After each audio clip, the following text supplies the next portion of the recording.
everyone. I want to invite four amazing people to the stage. This is what we call our CEO panel. And what we wanted to do is we wanted to bring four top-notch CEOs to the stage to be able to talk about the experience of owning and creating a business.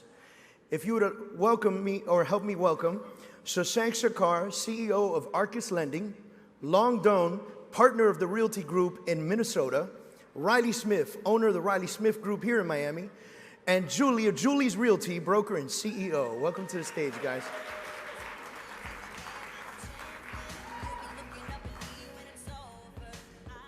First of all, I want to thank you guys for joining us. I'm going to sit like this for a little relaxed. These couches are amazing. I want to thank you guys for joining us. There's a lot of people in this room that are going to pull away so much information from this very short panel. And I know that because no one got into real estate to be broke, right?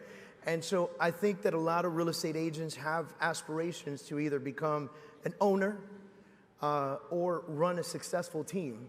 And I know that we're gonna have different aspects because we have broker owner, we have team leader and successful team, we have broker owner and team. And then we have the owner of a mortgage company, which we have a lot of mortgage professionals in the house that also think about one day opening a branch or an extension of, or therefore, and so on. So if you could, just one by one, give a quick synopsis of who you are and maybe a little bit success of your company. Like, what is your company? What defines you? As you already heard, I'm from the Twin Cities. I actually have a business partner here. His name is Mike Bernier. So I started a company in 2009, and I closed 1,000 transactions my first 4 years as an active broker. 2014, Mike and I became partners, and we started to grow the brokerage. We had 8 agents at the time. Today, we have 425, the fastest growing real estate company in Minnesota, and that's after letting go 180 agents. Wow. And we'll talk about that in a minute. How you doing, guys? Riley Smith, born and raised right here, Coconut Grove. Wouldn't have it any other way. Been in business 15 years now. I've run a team in Coconut Grove, Coral Gables, surrounding area. We are 32 strong as of today. Last year we closed 150 million, hoping to do so again this year. Awesome. Hey guys, I'm Julie with Julie's Realty. My office is in North Bay Village. I've had my license for 19 years. I've had my brokerage since 2007. So when everyone was getting out, I was getting in. And we've been growing. We have 120 agents, and yeah, we're growing. Hi, I'm Shashank Shekhar, CEO of Arcus Lending. We are in San Francisco. I started in 2008, and in 2017, we were named the 3rd fastest growing mortgage company in America. I am personally one of the top 20 loan officers in the country with a production of $180 million last year. And currently, we are in 7 locations across the country. Awesome. Thank you very much. Now, I want to dive into one of the biggest questions that I get asked all the time, dynamics of your company, right? We talked about it right now, and you guys immediately went to number count and volume. And so this question I'm going to gear towards this side of the sofa, if you will. You run a small elite team in comparison to a large brokerage that's also very successful. You're both successful, highly successful in your own rights. Why a large brokerage? Why a team versus a large brokerage? If I could start with you, Long. Well, I guess before I get started, I want to ask to see a show of hands. Who's here are like solo agents? I want to see your hands go up, like on your own. Okay? Who's on a team? And who are the team leaders that have teams under them? Team leaders. Okay, there's a few. And who are brokers in this room? Okay, and who are CEOs of your company? If you don't all raise your hand, that's where you start out trouble already. Because it doesn't matter if you're 425, 30, 7 offices. We're all a CEO of our own company. So it's all about the understanding what your end goal is and reverse engineer it back. So my end goal might be different than Riley. That's why Mike and I have decided where we want to go, and the way we get there is build a big brokerage. So at the end of the day, that's kind of a quick answer. So what is you decided, okay, we thought the goal, and we worked our way backwards, and we decided we needed to have 400 plus. We're aiming for 500, 600, 700, 800, get 1,000 agents. Why that versus I'm going to get 30 high-level producers, and we're just going to take over the market? Yeah, at the end of the day, it's about your why too, right? We all have a different why. For us, our why was we want to be the broker we wish we had when we were an agent. Awesome. So that's how we started out, and we wanted to help people because we believe we're all in the people business. So if you help people grow, you will grow and you will make money. So that's kind of what we started out. We actually started out as a team. We had a team of 8 when we first started out. And I think the new way for brokerages to grow is the team bridge model. It's a cross between the team and the brokerage. So it doesn't matter the size of the brokerage, it's the value that you provide to the agent that's on your team or on your brokerage. Okay. And so, Riley, you went the opposite direction. If I look at you and I say, you should open a brokerage, you would laugh me out of the room right now. So why small? Why elite? Why focus on producers and become the strong presence that you are? First, I hope EWM's in the house and they listen to this guy. Team friendly. The reason we went for the team model is that I felt like it gave me a model to be more hands-on with the agents. Also, a good friend of mine in the business, building his business, to remain nameless, told me there's a reason the word broker is in broke, right? Most brokers I know have a struggle, right? High agent count, a lot of turnover, and that really wasn't my thing. I just wanted to focus on what I know how to do. Didn't want to get distracted by where's the rent going to be, who's suing me now, what's happening. You know those joys right now. Right. And really be able to focus my attention on what I'm good at, right? Which is helping build the agents, giving them the platforms, the tools, the trainings so that they can be successful. And sort of getting to my why, right? I've sold a lot of real estate. Now I'm moving to the next part of my career where my real why is really helping create real leaders and watch my team grow and see their growth. That's sort of my new why. And Right. it's a little easier with 30 than with 400. Gotcha. So now moving to the other side, Shashank and Julie, both of you came into the industry in a time where it was tough. It was tough to be in this business. And we may face that again soon. There's no way of telling 100%. It may not be as bad, but we may face it again soon. How are you guys preparing and how are you scaling your businesses for any market turn?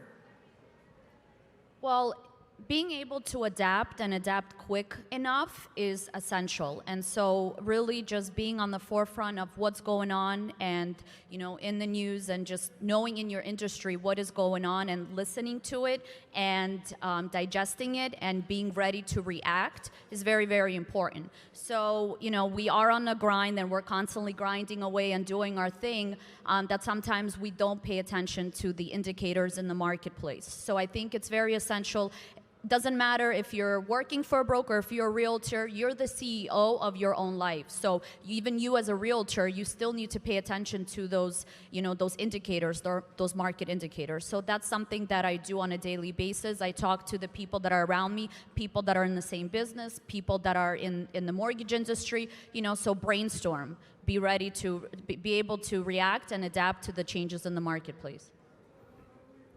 First of all, it's really important to plan for things in advance. As in, we all know being in this industry is that if you're trying to be reactive all the time to what happens in the market, we got in the business in 07 and 08, and I know that's just a recipe for disaster.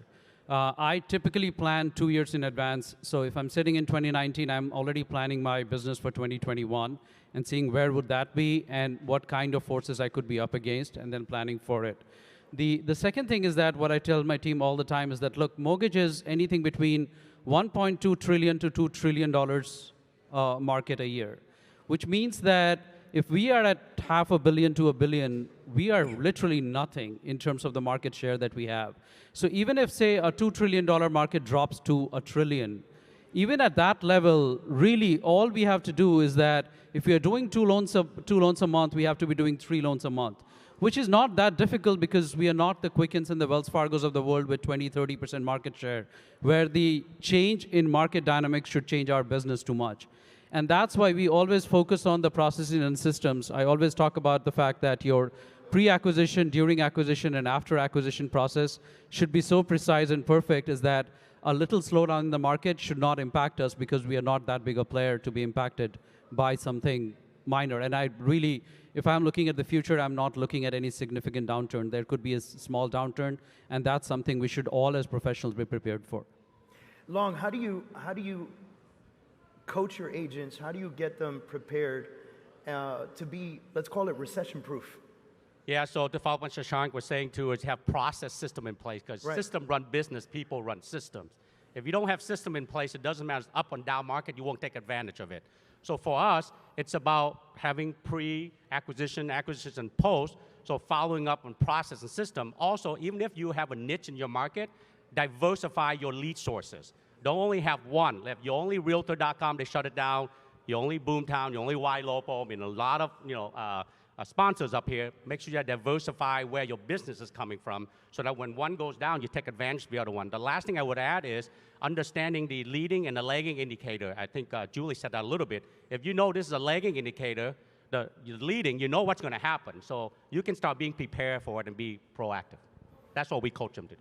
And so as a team, being small yet massively dynamic, how do you prepare your team or how are you preparing your business for any market shift or change that's happening right now, Riley? I think the best way to prepare for the future is sort of to look in your past, right? I think we really have been lately working with our team to make sure you understand your numbers, make sure you understand where did the business come from, right? So then we can really delve into where you need to add extra energy, right? You may have to work twice as hard, make twice as calls to stay where you were last year, but at least if you understand your business, which I think most agents don't take the time to do, how do you know where to double down and what is most effective? So spend a lot of time looking at your business, where to come from, and working on which, there's a lot of buckets you can work on, right? But which ones are the most effective for you? How do we track it? So I think really tracking is something that not enough agents do because that really helps predict your future. I think one of the things that I would like everybody in the room to pull away with, and you'll hear it consistently with our panel here, is that you need to know your business.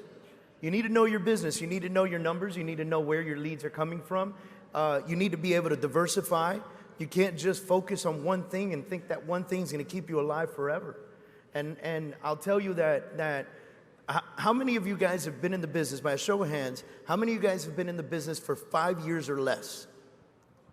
You guys are the luckiest. You have no idea. And if you've been in the business for 10 plus years, raise your hand. You remember. Am I wrong? You remember. The fact that you've been in the business 10 plus years and raise your hand proves to me that you actually knew and understood your business when the market changed. Because I know a lot of guys in Miami that were driving Lamborghinis and living on South Beach that were serving me a burger the week after the recession. If you don't want to end up in that position, you have to absolutely know your business and know where most of your business comes from. And like Riley Smith said, double down. It was one of the best pieces of advice I got right after the market shifted and everything fell over, like the world crumbled, right? And I remember talking to one of the most prominent agents in Miami at the time. She still is today. And I asked her, I said, what are you going to do? And she said, I'm going to double down. I said, what do you mean you're going to double down? And she said, man, if I have one bus bench, I'm putting 5 bus benches. If I'm getting leads from Zillow, I'm going to double down on that.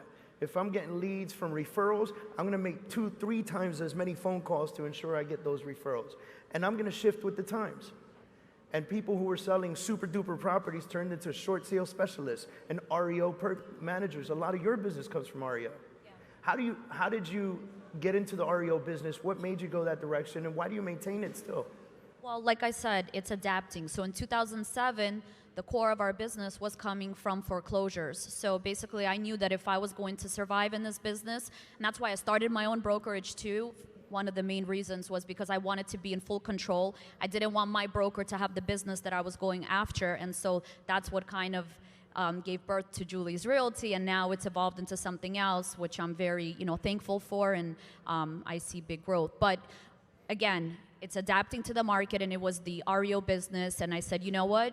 I'm going to go ahead and contact all the different asset managers that are out there. It started with one great relationship, and I always say the story, it's don't take no for an answer. I had some REO listings that were going to be taken away from me because an underlying credit line was being taken over by another asset management company, and the lady called me. She's like, you have 9 listings, you're not approved with us, we're taking them all away. I apologize. And I was like, no. I mean, this was my lifeline, and I said, you're not taking this business away from me. I know you don't know me, but I promise you, I'm just asking for 30 days. Just allow me to prove myself. And if I don't prove myself or don't step up to the plate to your expectations, I'll gladly give you back the properties. So the reason for the story is this is back in 2007. She is my best asset manager that I have up to this point right now. I get the most business from her, from different hedge funds, and she's like, thank you so much for begging and allowing me to give you the opportunity. So, you know, that's how it all started. And then from that relationship, I was like, you know what, I'm not afraid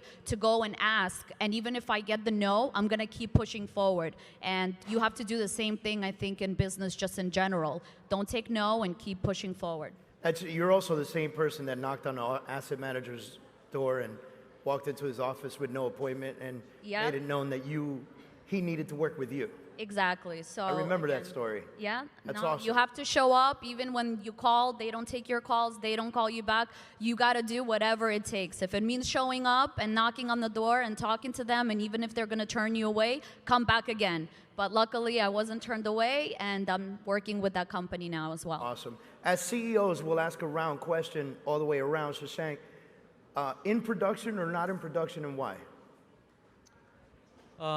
I'm in production, and I firmly believe that you have to be in the trenches to teach and lead your team the same way.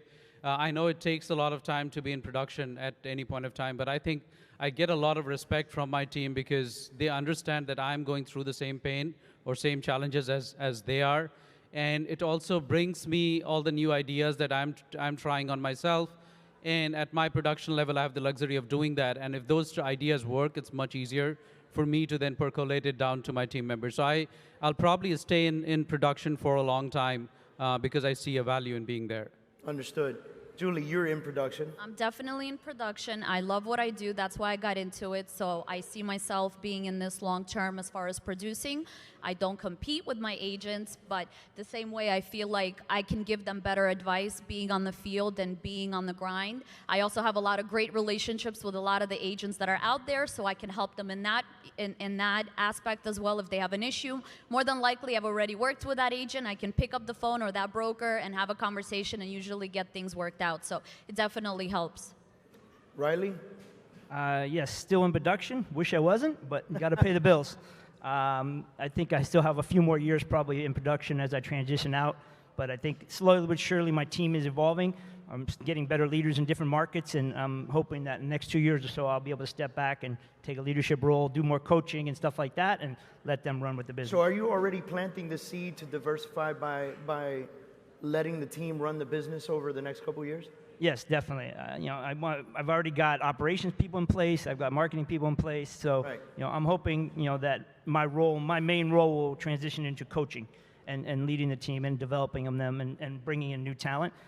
Slowly but surely, I think I'm gaining confidence in my agents when they get out there and work on your client. That's the hardest thing to do, right? Give away your client to even your teammate, hoping that they'll take care of it for you. But my team is done. I mean, I'm only going to do about 10% of our sales this year. The team will do the rest. So hopefully I'll be out in 2 years. Awesome, awesome. Long. Yes, I'm also in production for the same reason a lot of these guys already share. But the other one too is my production have also shifted to a different focus. So for me, I try to meet 1 to 2 new agents a day. So I get to about 8 to 10 a week. I just go network with local agents just to get to know them, learn about them. And because of my role, I also do a lot of recruiting. That's why we're the fastest growing real estate company. So 50% of the agents I meet eventually come and join us because they see what we're doing. So my production just shift a little bit. Awesome. How many people do you run at your company? How many people are in your company? There are about 50, 55 people in my company right now. And how do you find the production time? How do you find the capability to coach, mentor, and be able to support them? So I think for me, the biggest play in bringing the team members to my team is the fact that I can add value to their business. My pitch always has been is that if I can add value to your business, I do not want to recruit you just to get a percentage of your commission. Another reason why I'm actively in the business. And it's about finding what the problem that they have. I have gone through that before. I've been through the chaos of 2008, so I've literally seen everything that I had to.